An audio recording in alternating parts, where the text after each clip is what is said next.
خلیفہ ہارون الرشید عباسی خاندان کا 5واں خلیفہ تھا۔ عباسیوں نے طویل عرصے تک اسلامی دنیا پر حکومت کی، لیکن ان میں سے زیادہ شہرت صرف ہارون الرشید کو نصیب ہوئی۔ ہارون الرشید کے دور میں ایک بار بہت بڑا قحط پڑ گیا۔ اس قحط کے اثرات سمرقند سے لے کر بغداد تک اور کوفہ سے لے کر مراکش تک ظاہر ہونے لگے۔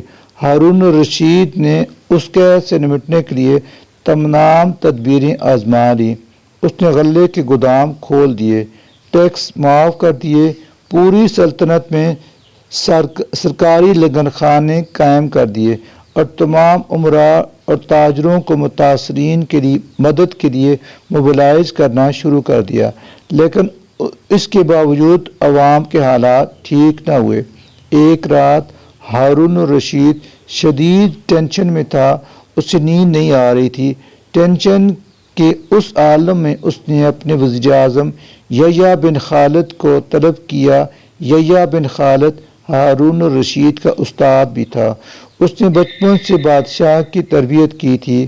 ہارون الرشید نے یحییٰ خالد سے کہا، استاد محترم، آپ مجھے کوئی ایسی کہانی، کوئی ایسی داستان سنائیں جسے سن کر مجھے قرار آ جائے۔ یحییٰ بن خالد مسکرایا اور عرض کیا، بادشاہ سلامت، میں اللہ کے کسی نبی کی حیات طیبہ میں سے ایک داستان میں نے پڑھی تھی۔ یہ داستان مقدر، قسمت اور اللہ کی رضا سب سے بڑی شاندار تشریح ہے۔ آپ اگر اجازت دیں تو میں وہ داستان آپ کے سامنے دہرا دوں۔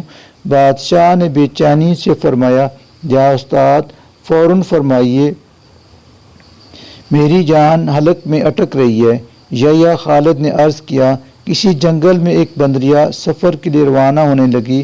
اس کا ایک بچہ تھا، وہ بچے کو ساتھ نہیں لے جا سکتی تھی، چنانچہ وہ شیر کے پاس گئی اور اس سے عرض کیا، جناب آپ جنگل کے بادشاہ ہیں، میں سفر پر روانہ ہونے لگی ہوں، میری خواہش ہے آپ میرے بچے کی حفاظت اپنے ذمہ لے لیں۔ شیر نے حامی بھر لی۔ بندریا نے اپنا بچہ شیر کے حوالے کر دیا۔ شیر نے بچہ اپنے کندھے پر بٹھا لیا۔ بندریا سفر پر روانہ ہو گئی۔ اب شیر روزانہ بندر کے بچے کو کندھے پر بٹھاتا اور جنگل میں اپنے روزمرہ کے کام کرتا رہتا۔ ایک دن وہ جنگل میں گھوم رہا تھا کہ اچانک آسمان سے ایک چیل نے ڈائی لگائی، شیر کے قریب پہنچی، بندریا کا بچہ اٹھایا اور آسمان میں گم ہو گئی۔ شیر میں جنگل میں بھاگا دوڑا لیکن وہ چیل کو نہ پا سکا۔ یحییٰ خالد رکا، اس نے سانس لیا اور خلیفہ ہارون الرشید سے عرض کیا، بادشاہ سلامت۔ چند دن بعد بندریا واپس آئی اور شیر سے اپنے بچے کا مطالبہ کر دیا۔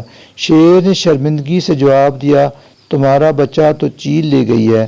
بندریا کا غصہ آیا، اس نے چلا کر کہا، تم کیسے بادشاہ ہو؟ تم ایک امانت کی حفاظت نہیں کر سکتے، تم اس سارے جنگل کا نظام کیسے چلاؤ گے؟ شیر نے افسوس سے سر ہلایا اور بولا، میں زمین کا بادشاہ ہوں، اگر زمین سے کوئی آفت تمہارے بچے کی طرف بڑھتی تو میں اسے روک لیتا، لیکن یہ آفت آسمان سے اتری تھی اور آسمان کی آفتیں صرف اور صرف آسمان والا ہی روک سکتا ہے۔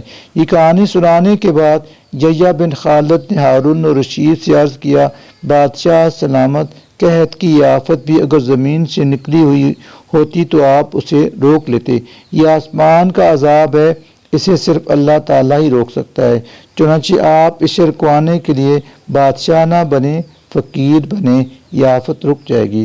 دنیا میں آفتیں دو قسم کی ہوتی ہیں، آسمانی مصیبتیں اور زمینی آفتیں۔ آسمانی آفت سے بچنے کے لیے اللہ تعالیٰ کا راضی ہونا ضروری ہوتا ہے، جبکہ زمینی آفت سے بچاؤ کے لیے انسانوں کا متحد ہونا، وسائل کا بھرپور استعمال اور حکمرانوں کا اخلاص درکار ہوتا ہے۔ یحییٰ بن خالد نے ہارون الرشید کو کہا تھا، بادشاہ سلامت، آسمانی آفتیں اس وقت تک ختم نہیں ہو سکتی جب تک انسان اپنے رب کو راضی نہیں کر لیتا۔